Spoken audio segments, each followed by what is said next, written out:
What's up, people? Welcome back to another Fractured Daydream video. This time I'm going to go over Heathcliff build. I'm getting asked a lot for this character. He is powerful. There's no doubt about it. I mean, he is really powerful. What I like him about the most is the versatile. Like, he can do like so many different things, like mobbing, bossing, tanking.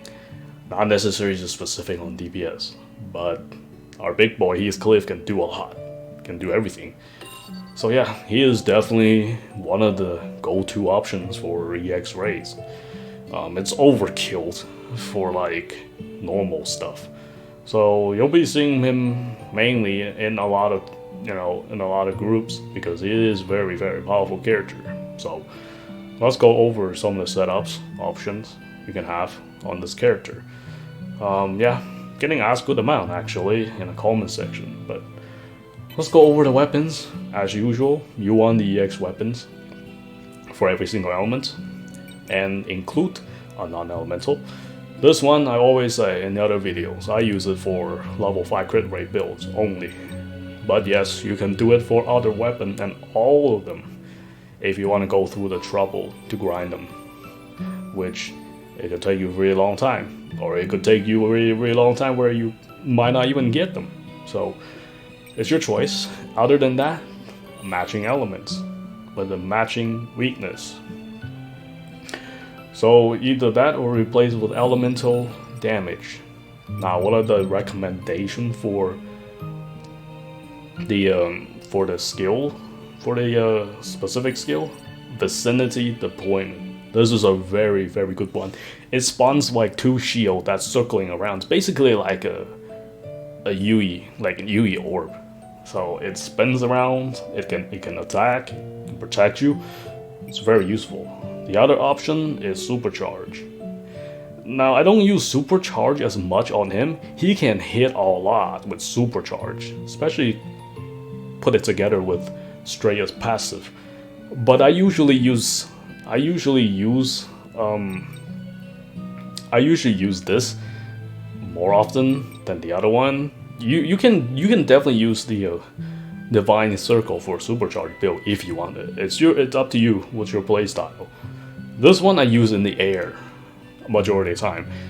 Like for extreme raid, good luck sit there and charge it, because you most likely, like a lot of the time, you probably don't even have time to charge your sword skill, because that takes a little bit longer. By that time, boss might already moved or trying to kill you already.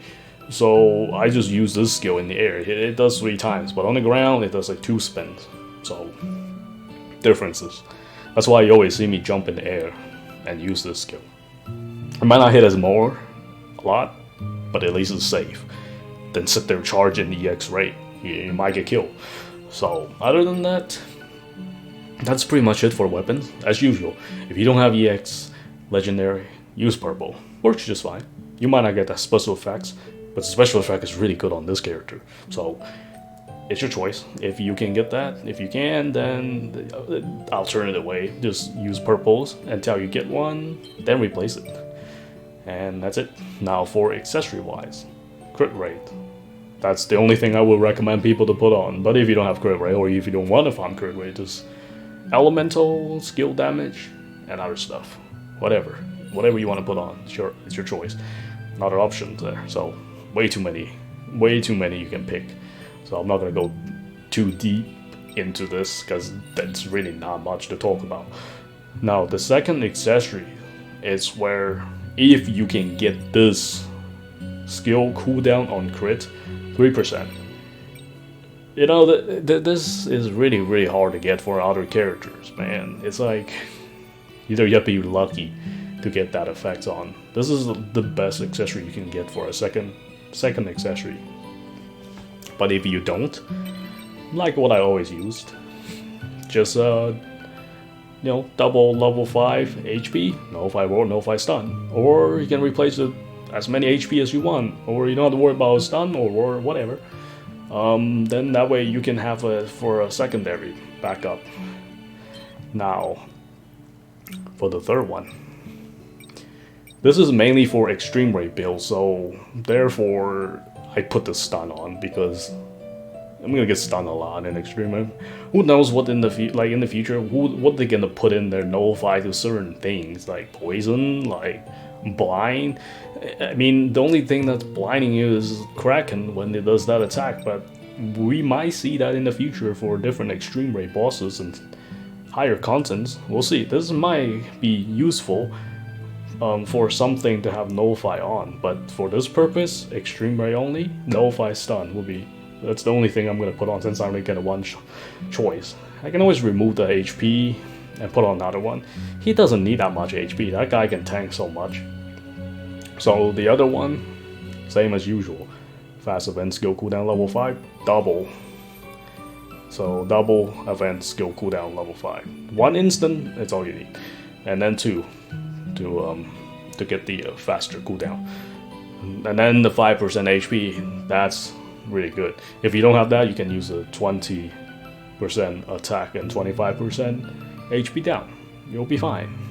If you don't have either of that, just cooldowns or XP, that's all you really need for that. Now, passive. I like to use skill master. I mean, skill fly master. But other than that, I mean, there's not many other options besides just. I mean, fly master works on pretty much everybody. Guts works fine because of that. Because of that 5% drain. Otherwise, just Conquering Witness, Death Guns. Anything else? You can even use Yukis if you really want. I mean, it's not recommended because you have to stay in such a low HP state, which only Yuki should be the one that using. Other character, you can't tank a hit, you're gonna get killed. So, other than that, full charge if you need that, but depends what your build is. So that's pretty much it. If you want to do this as a tank character, I can recommend you some of the setup. For the weapon effects, put all HP or GAR or damage reduction. It's your choice. Second, accessory, doesn't matter. Third one, you can put on full HP if you want to, or put on the resistant to all elementals. That put on there like 3 or 4s, totally fine. And then the last one, it's event skill cooldown or XP, etc. So you're basically gonna have like all the effects from weapon with HP or something, and then another accessory with full resistance. Or you can do like half and half, like 3 resistant or 2 resistant, 2 HP or like 2 HP, doesn't matter, like 1 or 2. Then he can really tank, especially if you plus your accessories to plus 8 or plus 10, whatever. Yeah, he can really tank in extreme rate. So not necessarily sit there and get hit every single time. You might be able to sit there to get hit like 2 or 3 times. You might be okay. But extreme hits so hard. I mean, it's not recommended, to sit there and getting hit over and over. But yes, if you have enough HP and enough damage reductions, you can potentially take 2 to 3 hits without any problems. So you can make him as a tank, or you can use Agio with a similar setups. Then you'll be fine with it. That's why I said, the tank is awesome because they do everything. It's really useful. And in extreme rate, it's really good for reviving teammates because they can actually tank a hit or so while reviving, because you get hit good amount while trying to revive a teammate. And it's kind of dangerous because you're vulnerable when you're reviving a teammate. Other than that, that's pretty much it for the setups. And that's all I'm gonna have. And I don't know if I'm gonna talk about other characters that much because I don't have the fully set up or close to somewhat set up, because it takes a really long time to set up a character in this game, so you have to grind so much. And not even that, even if you grind a lot, there's no guarantee you're gonna get what you wanted, because the RNG system in this game is so random and so ridiculous. So Sometimes I don't even talk about other characters because I don't have stuff for them. So yeah, that's gonna be a problem. The more characters you set up, the harder it takes.